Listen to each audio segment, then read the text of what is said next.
الأبواب المغلقة والسرية عند الشيعة: يوم رفع القلم، يوم فرحة الزهرة، يوم الدعارة واللواط وفعل كل ما هو قبيح في هذا اليوم. خلينا نشوف الفيديو لنؤكد هذه المعلومة ثم نعود. الله يقول: وأمرت الكرام الكاتبين أو الكاتبين أن يرفعوا القلم عن الخلق كلهم 3 أيام. مرفوع القلم والمساحة، ماكو بعد ذب القلم وانتبه على السبورة.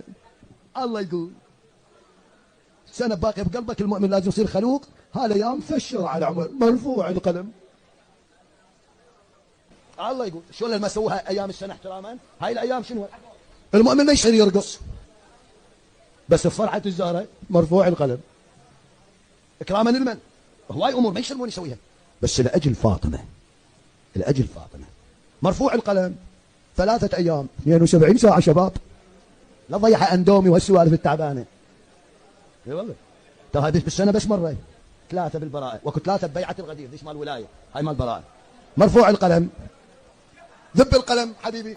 كما سمعتم المعمم يقول: هذه الأيام مرفوع القلم، فرحة الزهرة، فشل على عمر والعياذ بالله، افعل ما تشاء من المحرمات، حتى أن هناك جماعة من الشيعة كانوا يفعلون المحرمات في طهران وقبض عليهم وقدموا للقضاء. خلينا نشوف. كما ترى أخي الكريم في هذا المصدر أمامك، وهو كتاب منحة الهروب من الواقع نحو تثقيف وتوعية الجيل الجديد، تدوين الخطيب والكاتب والباحث الإسلامي السيد محمد حسن الرضوي. ماذا يقول؟ لكن بالمقابل يقوم الحوزويون ورؤساؤهم من الخط المقابل، وهو خط الإمام الخوئي رحمه الله وخليفته، وبحساب وتنسيق في إقامة مجالس يسمونها بعيد عمر، وتبسط فيها الموائد وتتخللها أعمال قبيحة من قبيل إظهار العورة أعوذ بالله، والكلام الرخيص والسفاسف المضحكة، بدعوى أن هناك حديثا للإمام الصادق عليه السلام أن في هذا اليوم رفع القلم إلى آخره. يقول: وأتذكر أنه قبض على مجموعة من الشخصيات الحوزوية، يعني الذين يتعلمون الدين ويعلمون الدين، وبعض الخطباء الكبار، مش أي حد يعني، وذلك في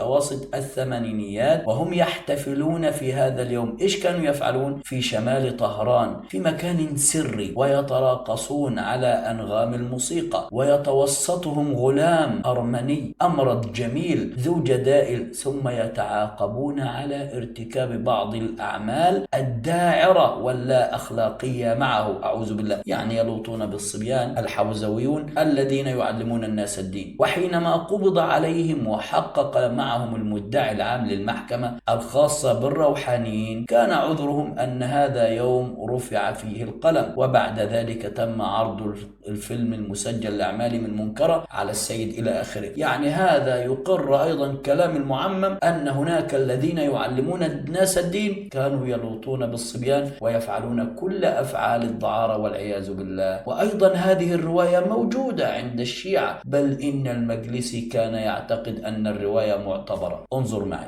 أمامك أخي الكريم، هذا كتاب زاد المعاد، وهذا لمحمد باقر المجلسي. طبعا الكلام كتير، هنأتي عند قال حذيفة: فقلت يا أمير المؤمنين إني أحب أن تسمعني أسماء هذا اليوم 9 من شهر ربيع الأول. فقال عليه السلام: يا حذيفة، هذا يوم الاستراحة ويوم تنفيس الهم والكرب والغدير الثاني، ويوم تحطيط الأوزار، ويوم الحبوة، ويوم رفع القلم، ويوم الهدى، ويوم العقيقة، ويوم البركة، ويوم الثارات، وعيد الله الأكبر. إذن هذا يوم عند الشيعة كما قال المجلسي. جاء في كتاب مثالب النواصب يقول: واشتهر بين عامة الشيعة وجماعة من علمائنا المتقدمين أن في اليوم 9 من ربيع الأول انتقل الثاني إلى الدرك الأسفل من النار. طبعا يقصد عمر بن الخطاب قبح الله قوله، في تابوت من نار، فيكون أعظم أعياد آل محمد، إلى أن قال: وروي استحباب صوم يوم 9 من شهر ربيع ربيع الأول وأن صومه مثل صوم الغدير. سبحان الله، يعني كان علي بن أبي طالب جبان ما قدرش ياخد حق الزهرة حتى يأتي أبو لؤلؤة المجوسي الذي لا يثبت إسلامه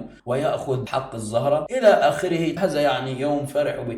المجلسي يعتقد أن هذه الرواية صحيحة. انظر كلام المجلسي في كتاب زاد المعاد ماذا يقول؟ يقول: وأما اليوم التاسع من ربيع الأول فاعلم أن بين علماء العامة والخاصة خلاف في تاريخ وفاة ابن الخطاب، والأشهر بين الفريقين أن قتله كان في اليوم 26 من شهر ذي الحجة كما أشرنا إلى ذلك سابقا، وقال بعض في اليوم 27 أيضا. ومستند هذين القولين نقل المؤرخين إلى آخره. يقول: وذكر السيد أيضا أن جماعة من شيعة العجم ما برحوا يعظمون هذا اليوم لهذا السبب، وقد قوى هذا المذهب الخلف الأعظم السيد ابن طاووس علي بن طاووس في كتابه زوائد الفوائد، وأورد رواية معتبرة في هذا الباب. الشاهد: وأورد رواية معتبرة في هذا الباب. حتى الصدوق لو طلعنا شوية يقول إلى أن ابن بابويه نقل رواية عن الإمام الصادق في أن مقتله كان في اليوم التاسع من ربيع الأول، ويفهم من نقله أن الشيخ الصدوق كان يعتقد بذلك. طيب، هل يوجد من علماء الشيعة من ضعف هذا الكلام والخزعبلات هذه؟ نعم، عندك هنا في كتاب جنة المأوى، وهذا لشيخ الشيعة محمد حسين الكاشف. طبعا يقول الجواب عندما سئل قال: الجواب أن المعروف عند كثير من الشيعة من قديم الزمان أن هذه الأيام أيام فرح وسرور، كما ذكر السيد ابن طاووس في الإقبال حيث قال: وجدنا جماعة من العجم والإخوان يعظمون السرور في هذا اليوم، أي اليوم التاسع من ربيع، ويذكرون أنه يوم هلاك كذا، وأشار إلى الرواية الضعيفة المنسوبة إلى الصدوق. وقال السيد رضوان الله علينا: لم أجد رواية يعتمدون عليها. يعني سبحان الله، يتقربون إلى الله بالأكاذيب والدعارة واللواط لأجل ماذا؟ لأجل سيدنا عمر مات. فيتبين لكل عاقل الآن أن مسألة يوم فرحة الزهرة ويوم رفع القلم هذه خزعبلات شيعية، وأن الإنسان الشيعي الفطن لابد أن يفطن إلى هذه الأكاذيب الذي يدين الله بها، وأن عقيدة الشيعة تطعن في علي بن أبي طالب